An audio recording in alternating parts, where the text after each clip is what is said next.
To Please His Wife, a short story by Thomas Hardy. Chapter 1. The interior of St. James's Church in Havenpool town was slowly darkening under the close clouds of a winter afternoon. It was Sunday. Service had just ended, the face of the parson in the pulpit was buried in his hands, and the congregation, with a cheerful sigh of release, were rising from their knees to depart. For the moment, the stillness was so complete that the surging of the sea could be heard outside the harbour bar.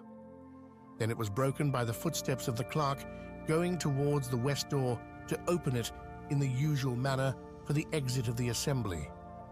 Before, however, he had reached the doorway, the latch was lifted from without, and the dark figure of a man in a sailor's garb appeared against the light. The clerk stepped aside, the sailor closed the door gently behind him and advanced up the nave till he stood at the chancel step. The parson looked up from the private little prayer, which, after so many for the parish, he quite fairly took for himself, rose to his feet and stared at the intruder. "I beg your pardon, sir," said the sailor, addressing the minister in a voice distinctly audible to all the congregation. "I have come here to offer thanks for my narrow escape from shipwreck. I am given to understand that it is a proper thing to do if you have no objection." The parson, after a moment's pause, said hesitatingly, "I have no objection, certainly. It is usual to mention any such wish before service, so that the proper words may be used in the general thanksgiving. But if you wish, we can read from the form for use after a storm at sea." "Aye, sure. I ain't particular," said the sailor. The clerk thereupon directed the sailor to the page in the prayer book where the collective thanksgiving would be found, and the rector began reading it, the sailor kneeling where he stood and repeating it after him word by word in a distinct voice. The people who had remained agape and motionless at the proceeding mechanically knelt down likewise, but they continued to regard the isolated form of the sailor who, in the precise middle of the chancel step, remained fixed on his knees, facing the east, his hat beside him, his hands joined, and he quite unconscious of his appearance in their regard. When his thanksgiving had come to an end, he rose. The people rose also, and all went out of church together. As soon as the sailor emerged, so that the remaining daylight fell upon his face, old inhabitants began to recognize him as no other than Shadrach Jolliffe, a young man who had not been seen at Havenpool for several years. A son of the town, his parents had died when he was quite young, on which account he had early gone to sea, in the Newfoundland trade. He talked with this and that townsman as he walked, informing them that, since leaving his native place years before, he had become captain and owner of a small coasting ketch, which had providentially been saved from the gale as well as himself. Presently he drew near to two girls who were going out of the churchyard in front of him. They had been sitting in the nave at his entry and had watched his doings with deep interest, afterwards discussing him as they moved out of church together. One was a slight and gentle creature, the other a tall, large-framed, deliberative girl. Captain Jolliffe regarded the loose curls of their hair, their backs and shoulders down to their heels for some time. "Who may them two maids be?" he whispered to his neighbour. "The little one is Emily Hanning, the tall one Joanna Phippard." "Ah, I recollect him now, to be sure." He advanced to their elbow and genially stole a gaze at them. "Emily, you don't know me?" said the sailor, turning his beaming brown eyes on her. "I think I do, Mr. Jolliffe," said Emily shyly. The other girl looked straight at him with her dark eyes. "The face of Miss Joanna I don't call to mind so well," he continued, "but I know her beginnings and kindred." They walked and talked together, Jolliffe narrating particulars of his late narrow escape, till they reached the corner of Sloop Lane in which Emily Hanning dwelt when, with a nod and smile, she left them. Soon the sailor parted also from Joanna, and having no especial errand or appointment, turned back towards Emily's house. She lived with her father, who called himself an accountant, the daughter, however, keeping a little stationery shop as a supplemental provision for the gaps of his somewhat uncertain business. On entering, Jolliffe found father and daughter about to begin tea. "Oh, I didn't know it was tea time," he said. "Aye, I'll have a cup with much pleasure." He remained to tea and long afterwards, telling more tales of his seafaring life. Several neighbors called to listen and were asked to come in. Somehow, Emily Hanning lost her heart to the sailor that Sunday night, and in the course of a week or two, there was a tender understanding between them. One moonlight evening in the next month, Shadrach was ascending out of the town by the long, straight road eastward to an elevated suburb where the more fashionable houses stood, if anything near this ancient port could be called fashionable, when he saw a figure before him, whom, from her manner of glancing back, he took to be Emily. But on coming up, he found she was Joanna Phippard. He gave a gallant greeting and walked beside her. "Go along," she said, "or Emily will be jealous." He seemed not to like the suggestion and remained. What was said and what was done on that walk never could be clearly recollected by Shadrach, but in some way or other, Joanna contrived to wean him away from her gentler and younger rival. From that week onwards, Jolliffe was seen more and more in the wake of Joanna Phippard and less in the company of Emily, and it was soon rumored about the quay that old Jolliffe's son, who had come home from sea, was going to be married to the former young woman, to the great disappointment of the latter. Just after this report had gone about, Joanna dressed herself for a walk one morning and started for Emily's house in the little cross street. Intelligence of the deep sorrow of her friend on account of the loss of Shadrach had reached her ears also, and her conscience reproached her for winning him away. Joanna was not altogether satisfied with the sailor.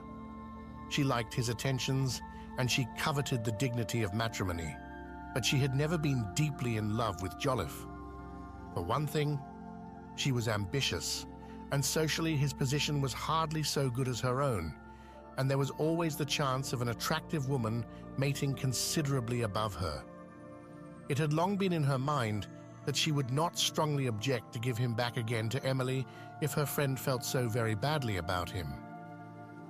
To this end, she had written a letter of renunciation to Shadrach, which letter she carried in her hand, intending to send it if personal observation of Emily convinced her that her friend was suffering.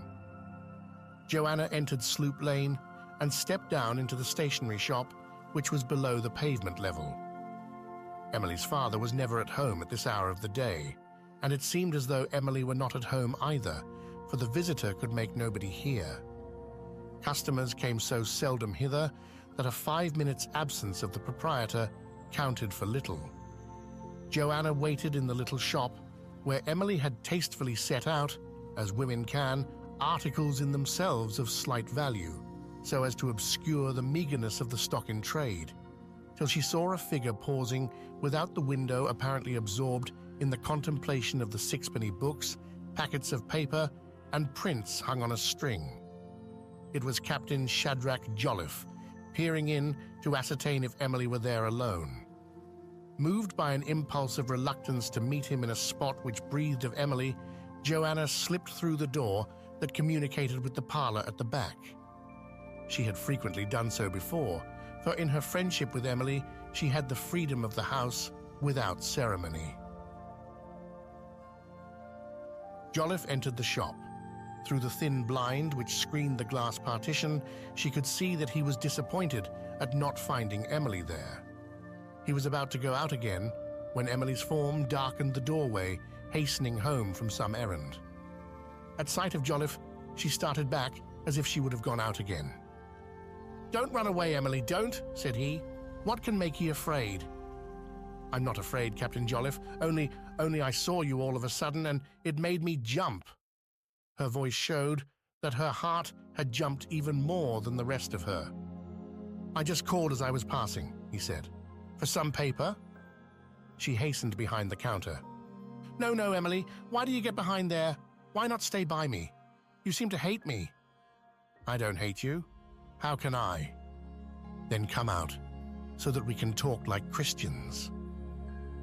Emily obeyed with a fitful laugh, till she stood again beside him in the open part of the shop. "There's a deer," he said. "You mustn't say that, Captain Jolliffe, because the words belong to somebody else." "Ah, I know what you mean. But Emily, upon my life, I didn't know till this morning that you cared one bit about me, or I should not have done as I have done. I have the best of feelings for Joanna, but I know that from the beginning she hasn't cared for me more than in a friendly way, and I see now the one I ought to have asked to be my wife. You know, Emily, when a man comes home from sea after a long voyage, he's as blind as a bat. He can't see who's who in women. They are all alike to him, beautiful creatures, and he takes the first that comes easy without thinking if she loves him or if he might not soon love another better than her. From the first I inclined to you most, but you were so backward and shy that I thought you didn't want me to bother thee, and so I went to Joanna." "Don't say any more, Mr. Jolliffe, don't," said she, choking. "You are going to marry Joanna next month, and it is wrong to... Oh, Emily, my darling," he cried, and clasped her little figure in his arms before she was aware. Joanna, behind the curtain, turned pale, tried to withdraw her eyes, but could not. "It is only you I love as a man ought to love the woman he is going to marry, and I know this from what Joanna has said, that she will willingly let me off. She wants to marry higher, I know, and only said yes to me out of kindness. A fine, tall girl like her isn't the sort for a plain sailor's wife. You be the best suited for that." He kissed her and kissed her again, her flexible form quivering in the agitation of his embrace. "I wonder, are you sure? Joanna is going to break off with you. Oh, are you sure? Because I know she would not wish to make us miserable. She will release me." "Oh, I hope she will. Don't stay any longer, Captain Jolliffe." He lingered, however, till a customer came for a penny stick of sealing wax, and then he withdrew. Green envy had overspread Joanna at the scene. She looked about for a way of escape. To get out without Emily's knowledge of her visit was indispensable. She crept from the parlor into the passage, and thence to the front door of the house, where she let herself noiselessly into the street. The sight of that caress had reversed all her resolutions. She could not let Shadrach go. Reaching home, she burnt the letter and told her mother that if Captain Jolliffe called, she was too unwell to see him. Shadrach, however, did not call. He sent her a note expressing in simple language the state of his feelings, and asked to be allowed to take advantage of the hints she had given him that her affection, too, was little more than friendly, by cancelling the engagement. Looking out upon the harbour and the island beyond, he waited and waited in his lodgings for an answer that did not come. The suspense grew to be so intolerable that after dark he went up the high street. He could not resist calling at Joanna's to learn his fate. Her mother said her daughter was too unwell to see him, and to his questioning admitted that it was in consequence of a letter received from himself, which had distressed her deeply. "You know what it was about, perhaps, Mrs. Phippard?" he said. Mrs. Phippard owned that she did, adding that it put them in a very painful position. Thereupon Shadrach, fearing that he had been guilty of an enormity, explained that if his letter had pained Joanna, it must be owing to a misunderstanding, since he had thought it would be a relief to her. If otherwise, he would hold himself bound by his word, and she was to think of the letter as never having been written. Next morning, he received an oral message from the young woman asking him to fetch her home from a meeting that evening.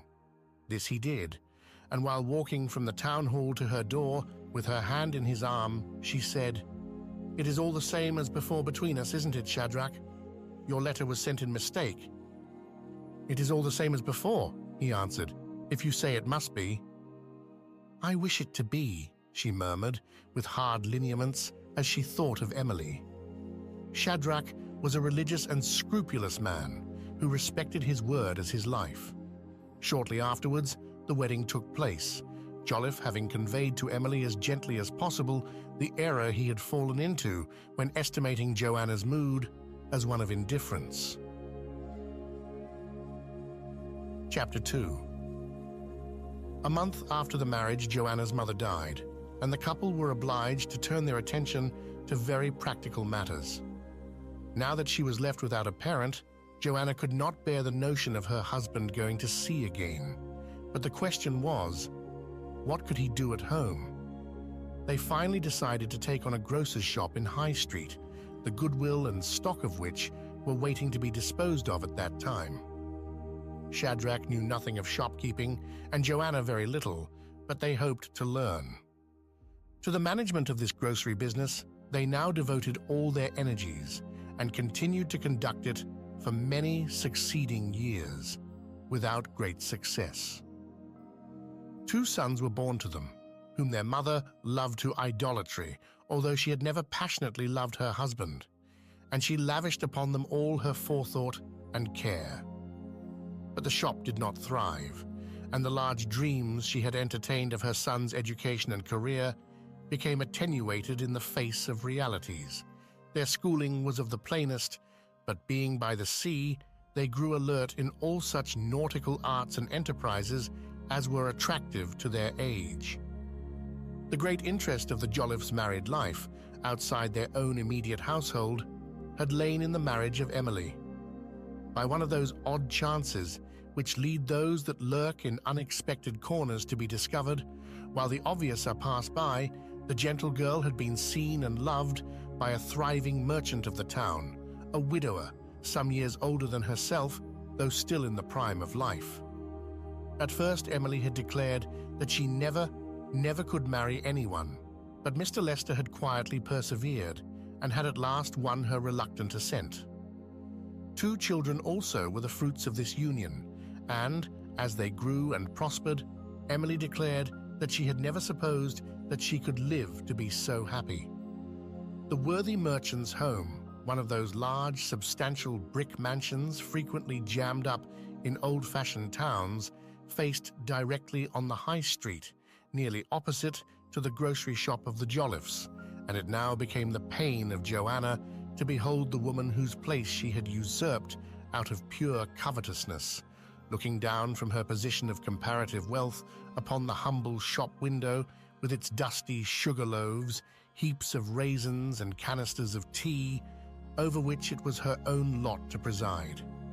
The business having so dwindled, Joanna was obliged to serve in the shop herself, and it galled and mortified her that Emily Lester, sitting in her large drawing room over the way, could witness her own dancings up and down behind the counter at the beck and call of wretched 2-penny customers, whose patronage she was driven to welcome gladly. Persons to whom she was compelled to be civil in the street, while Emily was bounding along with her children and her governess and conversing with the genteelest people of the town and neighborhood. This was what she had gained by not letting Shadrach Jolliffe, whom she had so faintly loved, carry his affection elsewhere. Shadrach was a good and honest man, and he had been faithful to her in heart and in deed. Time had clipped the wings of his love for Emily in his devotion to the mother of his boys. He had quite lived down that impulsive earlier fancy, and Emily had become in his regard nothing more than a friend. It was the same with Emily's feelings for him.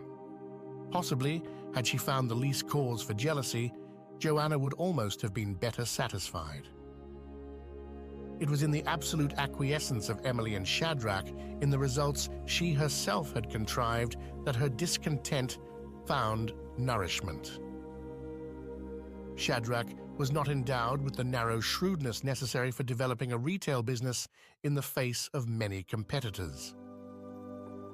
Did a customer inquire if the grocer could really recommend the wondrous substitute for eggs which a persevering bagman had forced into his stock, he would answer that when you did not put eggs into a pudding, it was difficult to taste them there.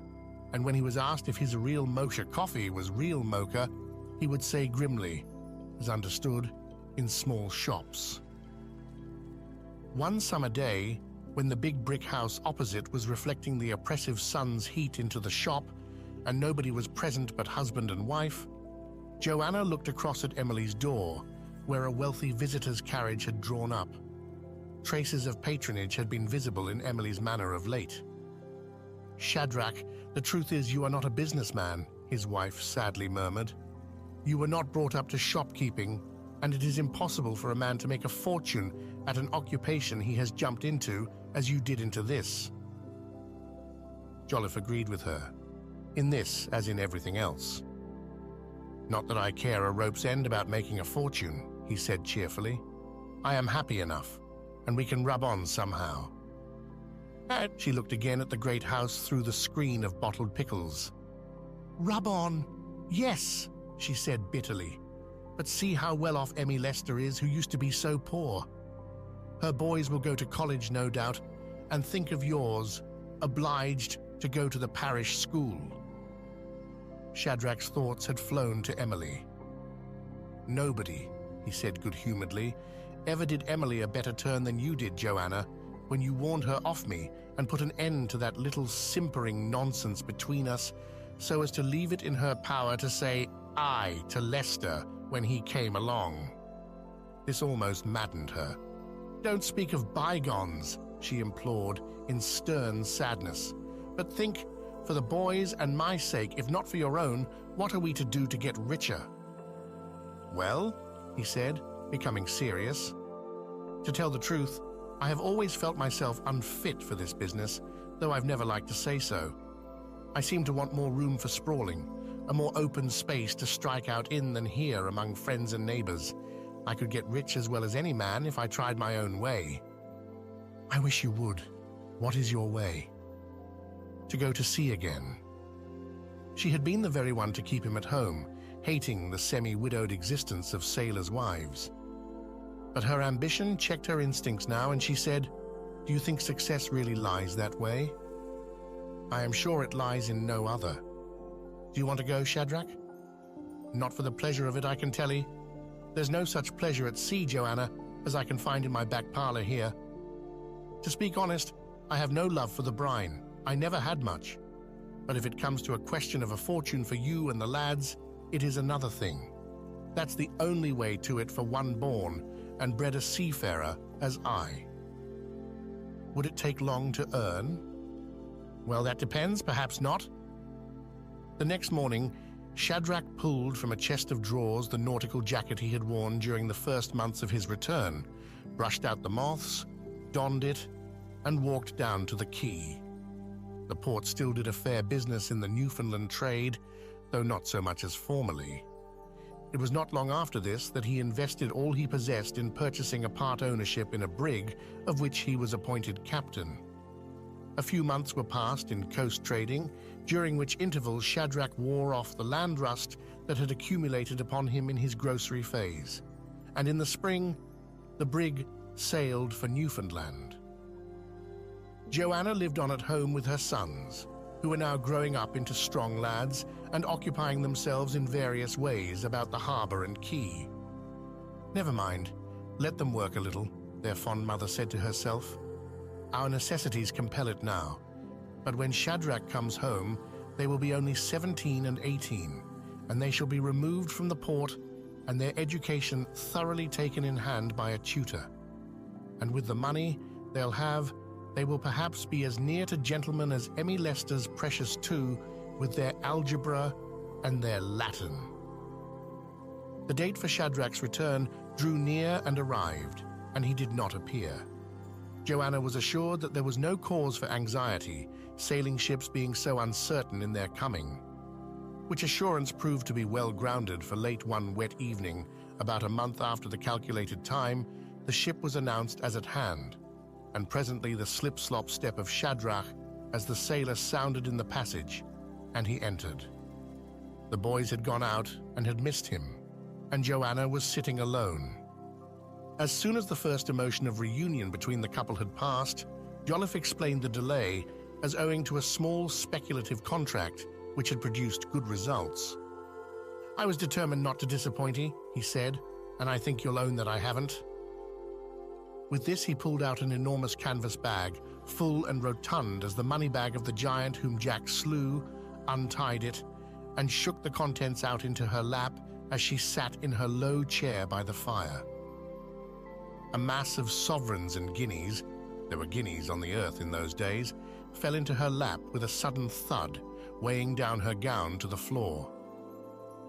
"There," said Shadrach complacently. "I told ye, dear, I'd do it, and have I done it, or no?" Somehow her face, after the first excitement of possession, did not retain its glory. "It is a lot of gold indeed," she said. "And is this all?" "All?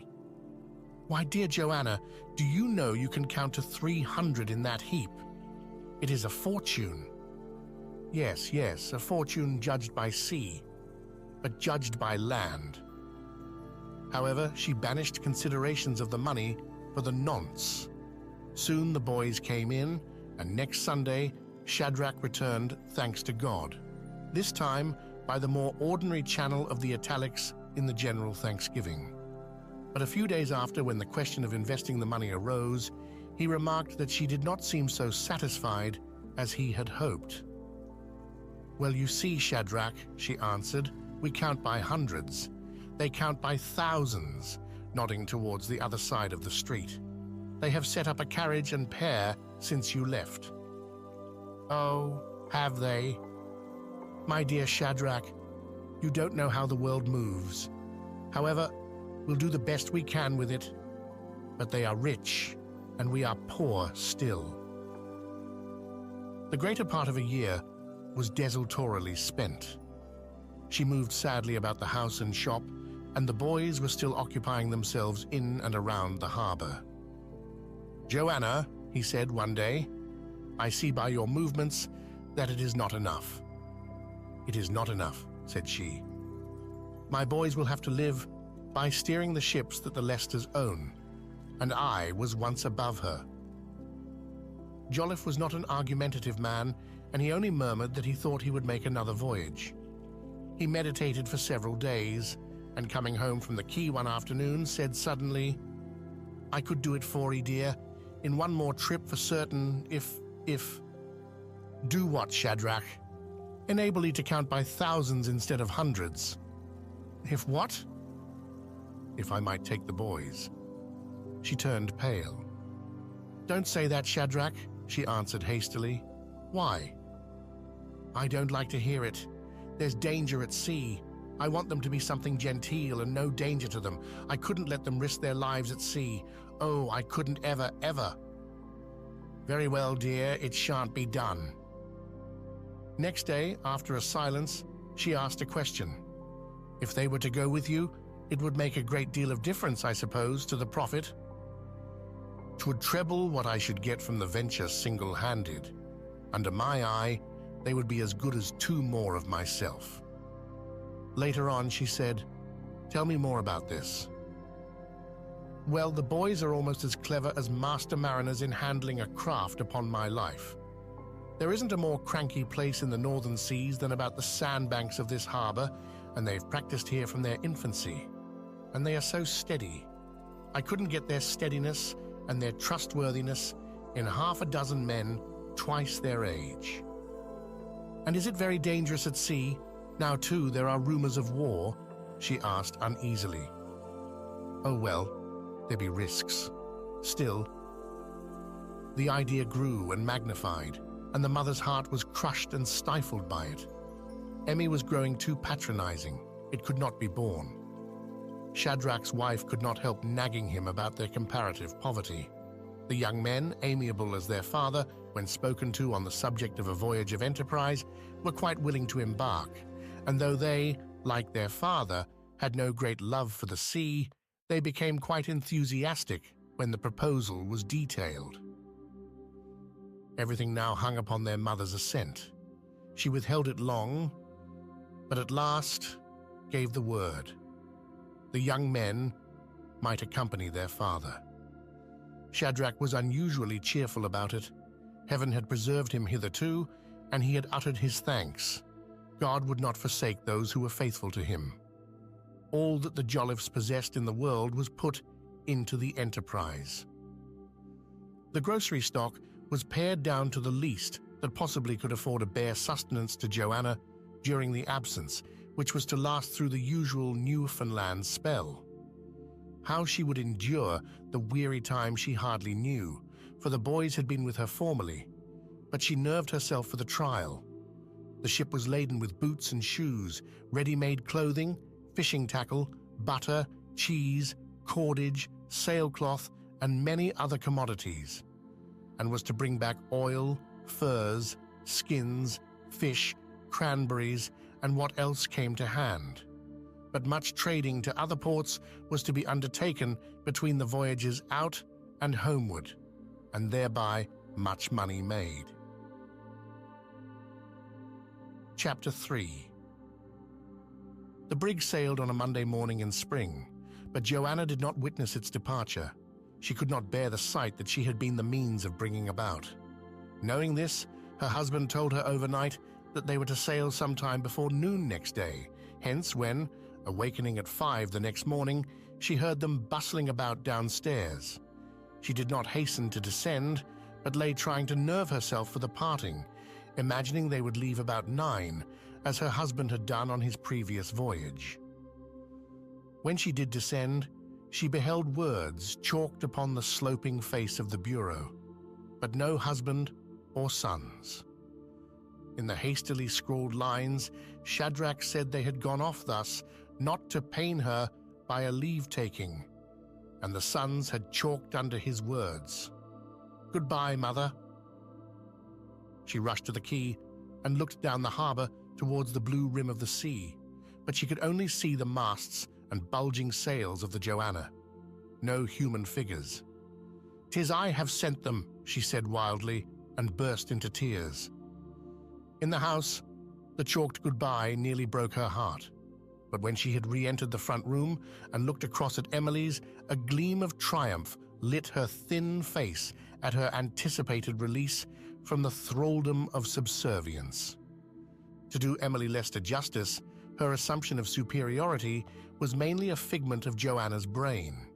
That the circumstances of the merchant's wife were more luxurious than Joanna's, the former could not conceal, though whenever the two met, which was not very often now, Emily endeavored to subdue the difference by every means in her power.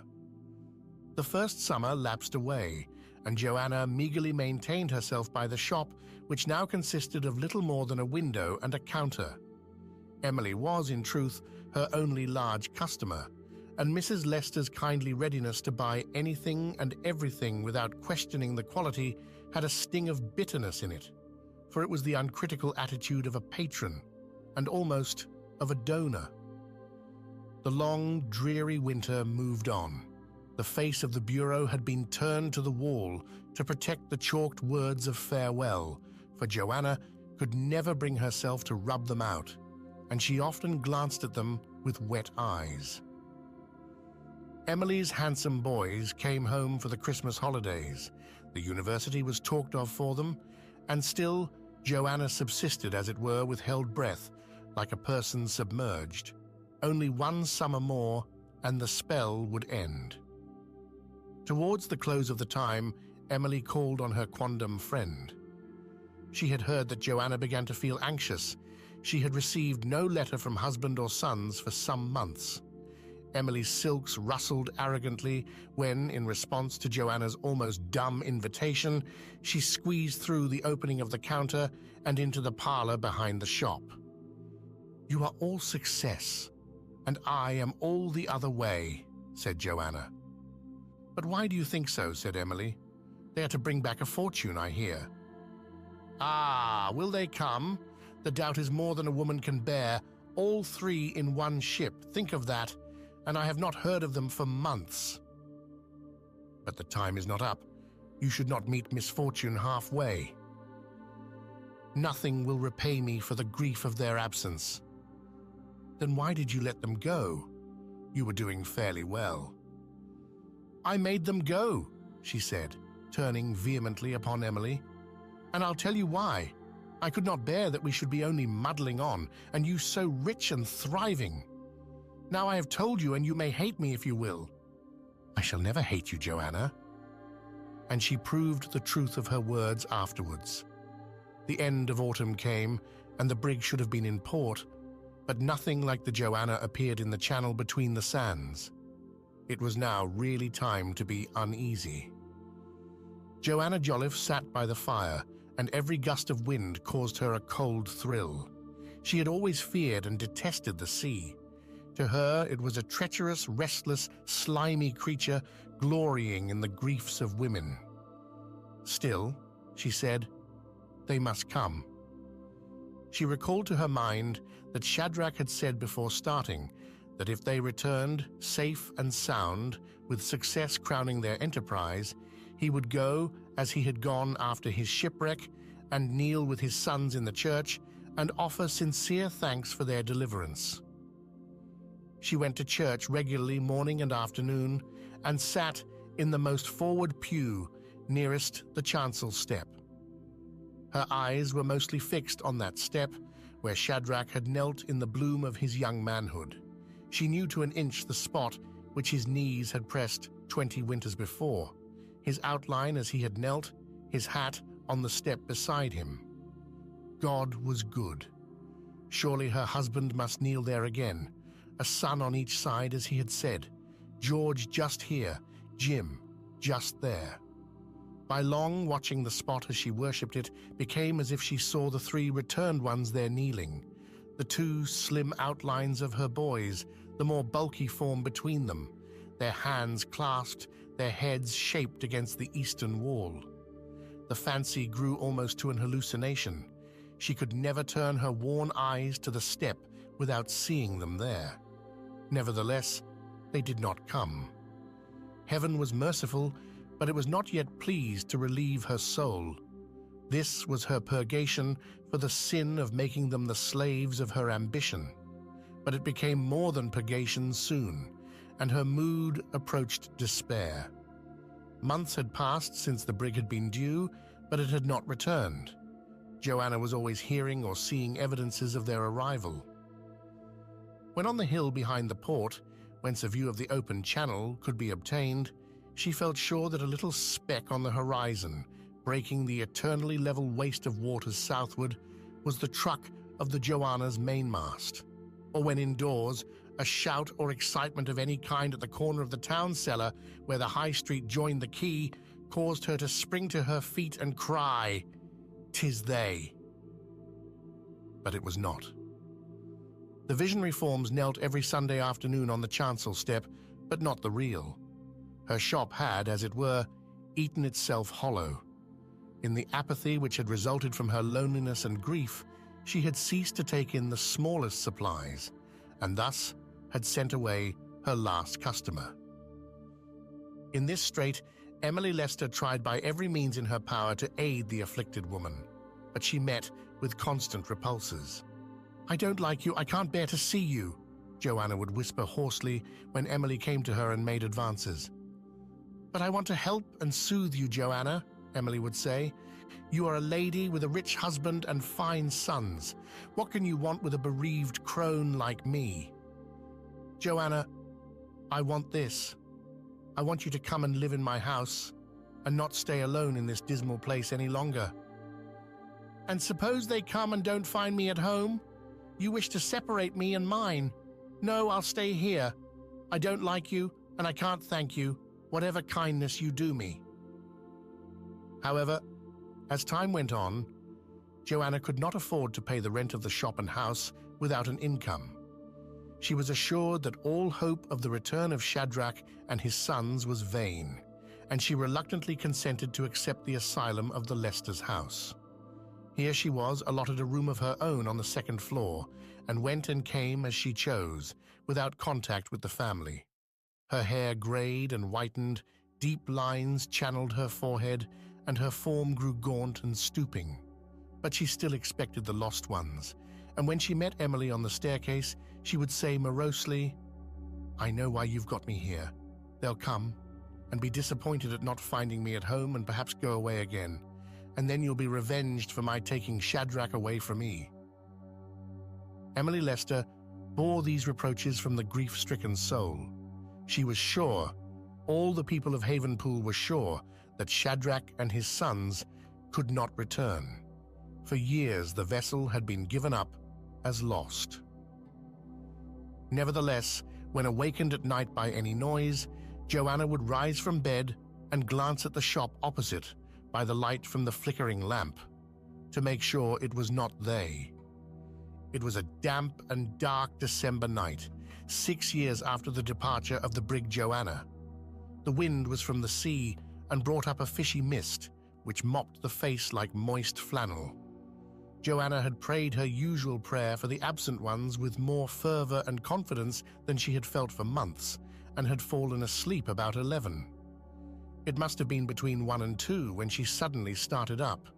She had certainly heard steps in the street and the voices of Shadrach and her sons calling at the door of the grocery shop. She sprang out of bed and, hardly knowing what clothing she dragged on herself, hastened down Emily's large and carpeted staircase, put the candle on the hall table, unfastened the bolts and chain, and stepped into the street. The mist, blowing up the street from the quay, hindered her seeing the shop, although it was so near. But she had crossed to it in a moment. How was it? Nobody stood there. The wretched woman walked wildly up and down with her bare feet. There was not a soul. She returned and knocked with all her might at the door, which had once been her own. They might have been admitted for the night, unwilling to disturb her till the morning. It was not till several minutes had elapsed that the young man who now kept the shop looked out of an upper window and saw the skeleton of something human standing below, half-dressed. "Has anybody come?" asked the form. "Oh, Mrs. Jolliffe, I didn't know it was you," said the young man kindly, for he was aware how her baseless expectations moved her. "No, nobody has come.